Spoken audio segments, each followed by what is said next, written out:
First up, Russell Westbrook. He's coming off a productive season with the Nuggets where he averaged over 13 points and 6 assists per game. Mark, what's the best landing spot for Russ? Well, the Kings are certainly interested in him. Sacramento, I think that might be a good spot for him. Picture this, it's 2017. Russell Westbrook just completed one of the most insane individual seasons in NBA history, averaging a triple-double for the entire year, something nobody had done since Oscar Robertson back in 1962. He's holding the MVP trophy high above his head, the crowd is roaring, and OKC fans are going wild. After Kevin Durant's shocking departure, this was exactly the kind of redemption the city needed. Westbrook wasn't just their star, he was their savior, their cornerstone, their hero. And in that moment, it felt like Russell Westbrook would carry the thunder and his legacy forever. But fast forward to August 2025, and that same Russell Westbrook, former MVP, 9-time All-Star, the man many call one of the most explosive guards ever, is sitting at home unsigned, watching training camps approach without him. From MVP to possibly out of the league. How did we get here?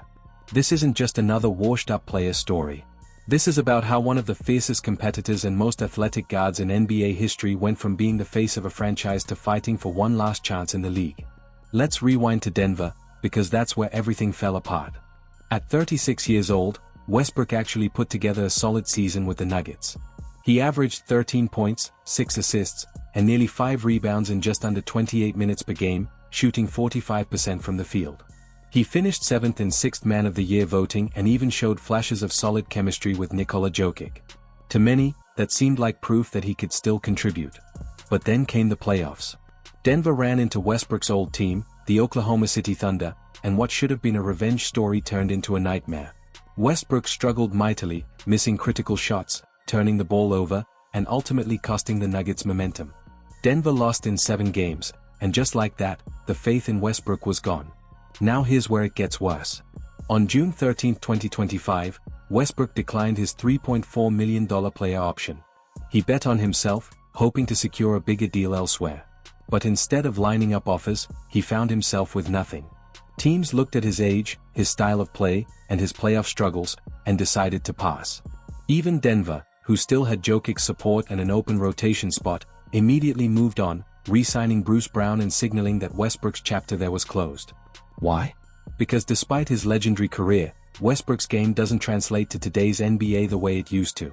Fans put it bluntly, his motor, explosiveness, and competitiveness were unmatched, but his IQ, shooting, and decision-making were always flaws that caught up at the worst times. In the clutch, coaches struggled to trust him. And in a league dominated by spacing and efficiency, his inability to consistently shoot from outside made him a liability. Still, let's not forget who we're talking about here. This is the NBA's all-time leader in triple-doubles with over 200. A man who averaged a triple-double 4 separate seasons. A former MVP who ranks 8th all-time in assists and 23rd in scoring. His motor was legendary. His fire, unmatched. And even his biggest critics admit, Father Time is undefeated. What we're witnessing isn't about failure, it's about the inevitable decline of even the greatest athletes. Fans are split. Some say there's nothing sad about this. Westbrook has made over $200 million, cemented his legacy, and will be a first-ballot Hall of Famer. Others argue his downfall started years ago, when he never added a reliable three-point shot, never adjusted his game to fit with stars like LeBron, and relied too heavily on athleticism that couldn't last forever. And then there are those holding out hope, dreaming of a final ride with OKC, or at least a veteran role somewhere. But the harsh reality? Right now, only the Sacramento Kings have been loosely linked to him. Not the Lakers. Not the Heat.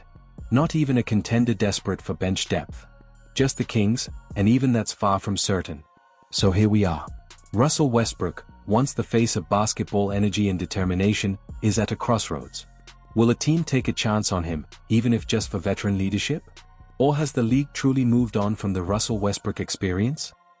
Either way, one thing is certain, prime Russ will never be forgotten. The triple-doubles, the MVP chants, the relentless drives to the basket, those will live forever in NBA history. And whether or not he ever signs another contract, Westbrook has already left behind something most players could only dream of.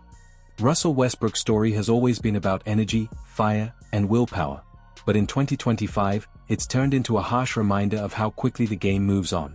Think back to his time with the Los Angeles Lakers. Westbrook was still on a supermax contract, But instead of being a difference maker, he was clogging the paint for Anthony Davis and LeBron James. Defenses openly dared him to shoot. His career 30% three-point percentage wasn't just bad, it was leave him wide open bad. And by then, that explosive first step and above-the-rim dominance were fading. The athleticism that once allowed him to out-rebound 7-footers simply wasn't the same. It wasn't just physical decline. His own agent walked away, saying Westbrook lacked self-awareness about his value. Russ still saw himself as the 2017 MVP, but the league saw a turnover-prone guard who couldn't shoot or defend at a high level anymore. Ironically, he found redemption with the Clippers. They gave him a reduced role, 22 minutes per game, no pressure to carry the offense, and he thrived. He shot a career-high 49% from the field, embraced the bench role when James Harden arrived, and Tyronn Lue even credited him with saving the team during a stretch of injuries. For a moment, it felt like Westbrook had figured it out.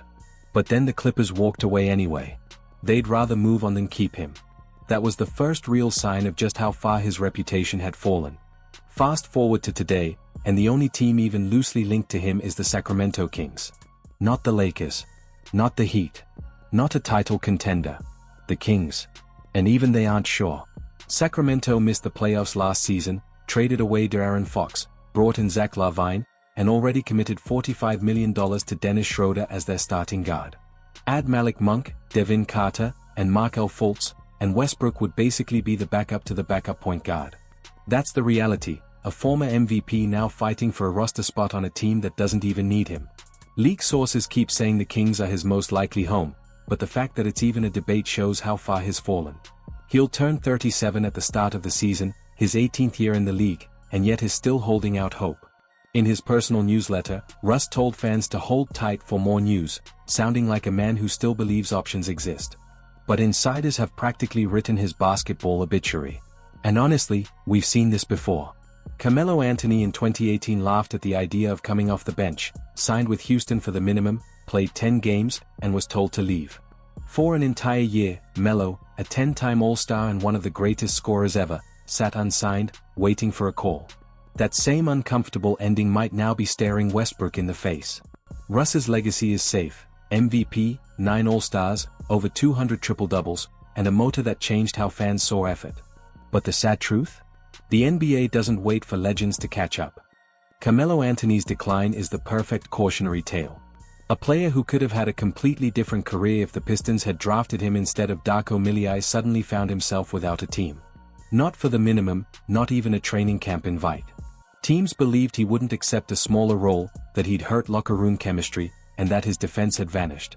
It took Melo being out of basketball for an entire year before Portland finally gave him a non-guaranteed deal in 2019. Only then did he admit, "I had to swallow that pill." Reality forced him to accept that he wasn't a superstar anymore. And Melo wasn't alone. Allen Iverson faced the same battle in 2009. Memphis asked him to come off the bench, he quit after 3 games. Later, Iverson admitted he was relieved to walk away.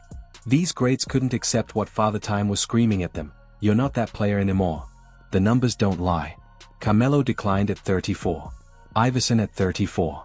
Dwight Howard at 32. Blake Griffin at 31. John Wall? Retired at 30 due to injuries. On average, former All-Stars hit the wall at 33.5. Russell Westbrook? He's turning 37. Last season he averaged 13 points per game, decent for a bench guard, but light years from his MVP peak. And his playoff performances? Erratic, inconsistent, unreliable. For a point guard known for leadership, that's fatal. It's like a surgeon whose hands begin to shake, the one thing that defined you is gone. Now all eyes are on Sacramento. If the Kings don't sign him, then what? Overseas rumors popped up, even talk of Hapoel Tel Aviv offering a record contract, but that was quickly debunked. Westbrook has rejected international options. He's still holding out for the NBA. But the clock is ticking. Training camp is weeks away. If October arrives and Russ isn't on a roster, the book is closed. Teams don't call 37-year-old guards midseason unless injuries force their hand. And this is how NBA careers usually end, not with farewell tours like Kobe or rings like Ray Allen. Sometimes it ends on your couch, watching the league move on without you. The saddest part? Westbrook saw the blueprint. Derrick Rose, another former MVP, reinvented himself by humbling his game. Russ had that chance too. The question is, did he miss it? We were robbed of Derrick Rose's prime years, but what made his story beautiful was the way he adapted. He accepted a bench role, played until age 35, and still gave fans unforgettable moments. He wasn't the only one who reinvented himself either. Dwight Howard, after years of being labeled a locker room distraction, humbled himself with the Lakers in 2020. He embraced a reduced role, protected the rim, and walked away with a championship ring. Even Carmelo Anthony, after his year-long exile, returned with Portland, gave them 2 solid scoring seasons, and regained respect for his professionalism. But all of these players had something in common. They had to hit rock bottom before they rebuilt their careers. They had to accept reality. Melo himself once said, "I had to swallow that pill." The question is, has Russell Westbrook reached that point yet? His actions suggest otherwise. Declining a $3.4 million option in Denver tells us that he still believed he was worth more, still believed that teams would line up for him. He was wrong. In interviews, Russ has said he's willing to do whatever a team asks. But actions speak louder than words, and when you turn down guaranteed money at age 36 with no other offers, it looks less like confidence and more like denial. I've been covering the NBA long enough to see countless careers rise and fade. And let me tell you, there's something particularly brutal about Westbrook's decline. This isn't just any player. This is the man who turned triple-doubles into an everyday stat. Before him, they were rare. He made them routine. He played with a fire that made every night must-watch television. His energy, passion, and refusal to quit made him a fan favorite even when his flaws were obvious. But the NBA has changed. Today, it's a shooter's league. Teams value spacing and efficiency above all. Westbrook, a career 30% shooter from 3, has become the exact opposite of what modern basketball wants. Harsh as it sounds, teams would rather roll the dice on a 23-year-old G League guard who can hit threes than a 37-year-old legend who can't. Insiders like Jake Fisher have reported that Sacramento is the most likely landing spot for him, if he's going to be in the NBA at all. And that if is doing a lot of heavy lifting. We're no longer debating which team will sign him. We're debating if anyone will sign him at all. The Kings have until training camp in October to make a decision. If they pass, Westbrook will enter the 2025-26 season as an unsigned free agent. History is not kind in this situation. Iverson never played after 35. Melo fought to stay relevant until 39, but struggled for consistent minutes. Blake Griffin retired at 34. When October hits, the odds of Westbrook ever playing meaningful NBA basketball again will plummet close to 0. This is how most careers end. Not with farewell tours like Kobe. Not with confetti like Ray Allen. But with silence. With phone calls that never come. With executives quietly saying, "He's done." And yet, Westbrook's story deserves respect. He revolutionized the point guard role. He showed the world what relentless effort looks like. He won an MVP through sheer force of will when everyone said Durant's departure would bury him. His career spanned 17 years, he earned over $500 million, and he'll enter the Hall of Fame without question. If this really is the end, then Russell Westbrook will go down as one of the most electrifying players we've ever seen. He may never have won a championship, but he gave fans memories that will last forever.